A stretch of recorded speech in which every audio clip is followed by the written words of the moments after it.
Warning: the Atari Creep YouTube channel is intended for a mature audience. Regardless of the subject matter, this video may contain strong language, simulated violence, and lots of psychological nudity. Viewer discretion is advised. What's up, creepers and kickers? Christy Atari Creep. How's everyone doing today? Just to let you know, a little heads up that video production on this channel is probably going to slow down just a little bit. I'm impulsive as it is. I mean, sometimes some weeks you'll get 15 videos, and other weeks you won't get shit. But the kids are home from school now. It's summer break, so I'm really not a big fan of making videos while they're running around doing their thing. They're both 13. They're twins. And they're very 13. They're 13-year-old girls. And it is what it is. So please forgive me in that, but I want to talk about this here, and it's funny that we're going to be talking about a guitar that's video game related, because I often thought about rebranding my channel to the Atari Creep Games and Guitars, you know what I mean? There's a channel out there called Guns and Guitars, really good channel. But I saw this yesterday on one of my other favorite channels, the Trogley's Guitar Show. I'll put a link to his video speaking about this very guitar. He goes a little more in depth than I think I will, only because he's kind of a guitar broker, if you want to call him that. He's mainly Gibson based, but he's reached out into Fender and other brands here and there. Really great show if you're into that kind of thing. He goes really in depth. He'll bring guitars like this in. He'll open it up and show you what's going on the inside. Give you his opinion, and then he'll sell it to you for a fucking premium. You know what I mean? But he also goes over a few other like anime and video game related guitars in that same video, and then you can research it from there. But this one kind of struck me. Now, at first, whenever I see something like this, I don't see paying a premium for. I look at this and I just see a Stratocaster. You know what I mean? And actually, the way they have it all blacked out or murdered out, as some would say, it almost gives it kind of a cheesy, cheap appearance. You know, we're in the middle of this renaissance right now with dirt cheap, good quality beginner guitars. You know, you just pay $100. Let's see, what's that one? Glary. Glary's really prolific right now, and there's just two others, and I can't remember. There's one where I want to get a Telecaster from them, but I can't remember. But Firefly is another one. But these really inexpensive guitars that, for the most part, are amazing bones that you can upgrade and all that stuff and do whatever you got to do. This had that vibe. And I think it had to do with everything being all blacked out like this. But I'll look at something like this and go, okay, it's a Stratocaster. You know, I got a Stratocaster over here. It's not Fender branded, but it's, it is what it is. And I'll sit there and say, okay, what's the big deal? It's a Stratocaster with a special paint job, or maybe a feature that Stratocasters don't normally come with, like the inlay on this one. Which is representative of the game and all that stuff. Which, if you're into Final Fantasy, you know exactly what it is. I'm not going to get into it because, one, I'm not in Final Fantasy, so I can't really relate it to you the best I can. So you can either look it up or you already know. So, but this one caught my eye for a couple of reasons, and we'll talk about that. There's honestly nothing truly special until you get to the horn here where it's purple, and there's blue here, which I thought was just a paint job, and it may very well still be. It may very well still be part of a paint job, but the way they describe it, I think there's something more going on with this thing. All blacked out, pretty cool. I really like the idea that they went with black chrome hardware. That's what that looks like anyway. Black chrome is it's an evil and elegant looking feature all in itself. The whammy bar looks like it's probably 3/4 versus the full-size one. Another great touch. I could be wrong there. Could just be the angle of the picture. I hate the huge whammy bars. You know what I mean? Unless we're talking about a Bigsby. But like David Gilmour has like a half-scale one, I suppose you would say it. He has his special cut down, and I actually plan on doing that for my Strat. So, very cool features here. Aside from that, really, there's nothing of note to really talk about. Nice looking guitar. It does have this feature here. They're calling it the supercharged electronic engage your very own limit break.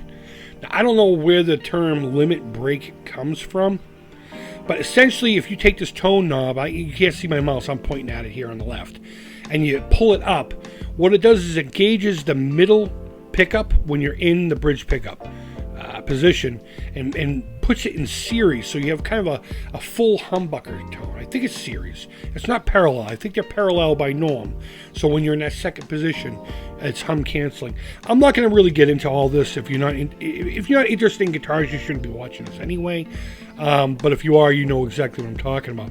It says it here somewhere, I'm sure. Yeah, pickups in series. So basically what that is the way the guitar is wound and how the electricity flows through the coil.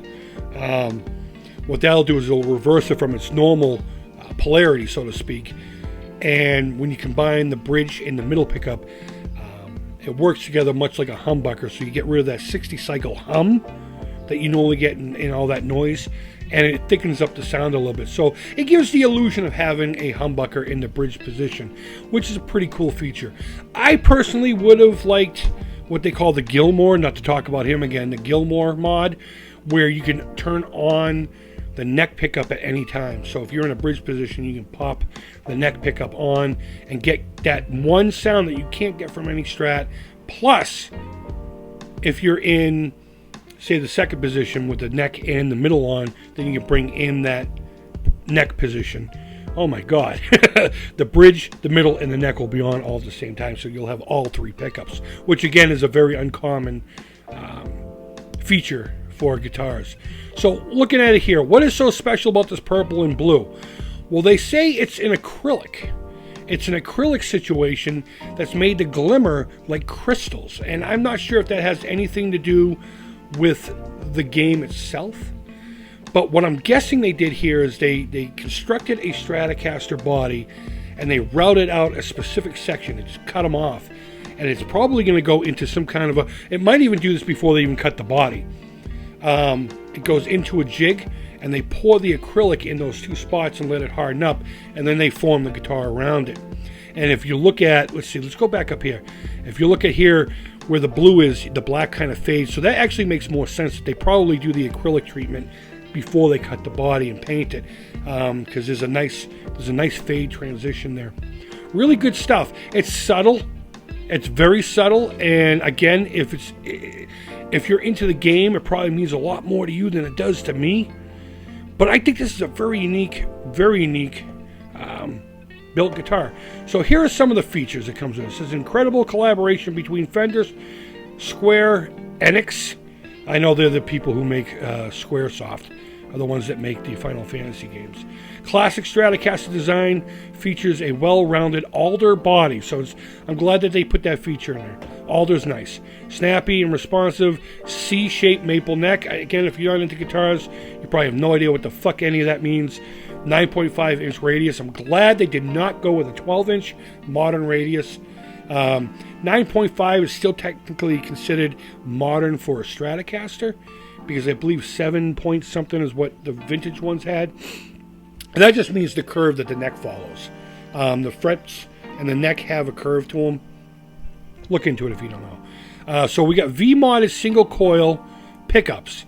I'm not familiar with the V-mod, but according to this, you get vintage warm tones instead of that chimey, quacky tones that the Strat normally. I'm sure you get plenty of Strat tones out of this.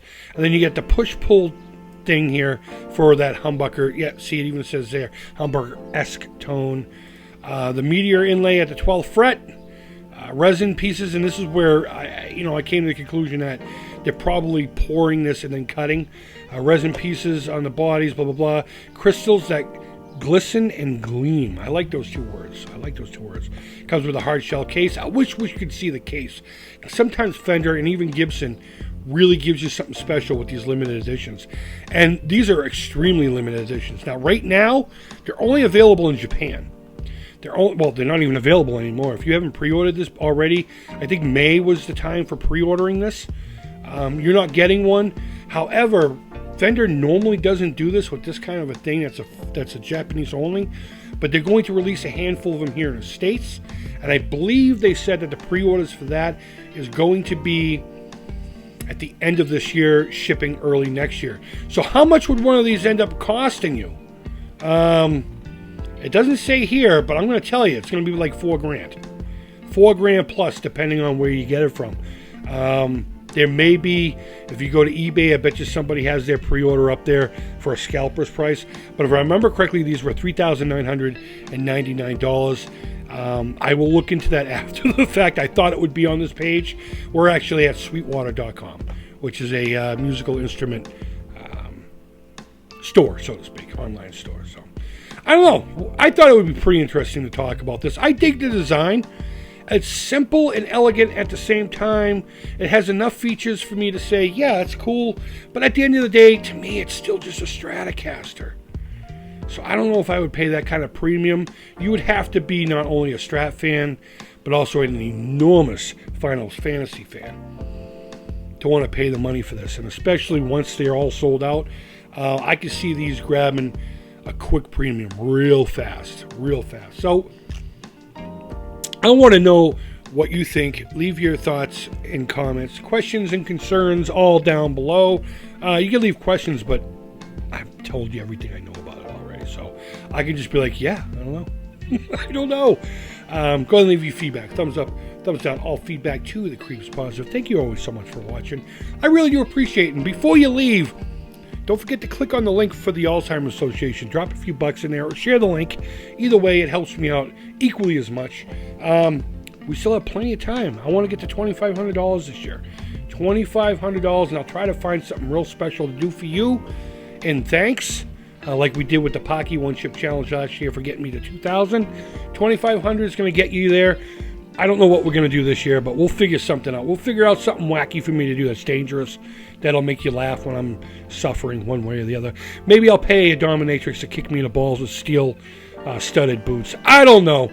You tell me what you want done, and if I have the balls enough to do it, we'll do it. Guys, I hope you're doing well. And until next time, take care, creep it real, and bye-bye.